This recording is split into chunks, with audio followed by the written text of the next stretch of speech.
Сега това е правене на карталаци и на катми. Това е катмата, това е карталака и както виждате, то се пече на сач. Това е исторически сач. много примеча дойде до Америка. Може би е първия сач в Америка. Нямаме огнище обаче на клона.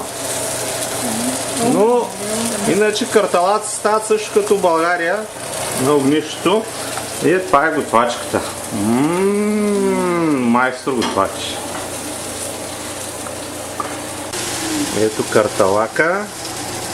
Няма лъжа, няма измама. Това е баклава, може би.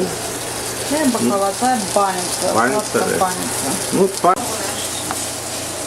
това е правене на карталак. Ето сега мажи се с масло. Много холестерол. Няма холестерол, това е холестерол фри. Вижте.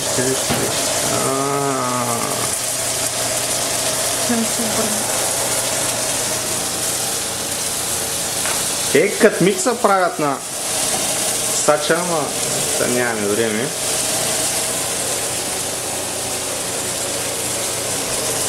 Жената ги маже и катмици, сега като им сложим мед. Имам много лъжици, ама какви да ги изхвърляте. Ето Дорито и тя се учи, но като се ожени, ще може да прави карталаци. Така, Доре, обърни го и го намажи с масло.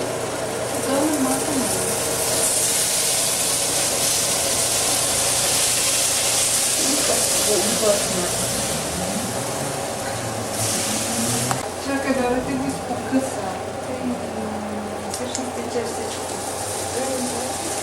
Объргане го вече, защото...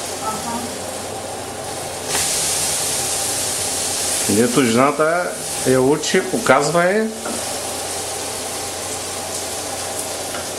Има опит.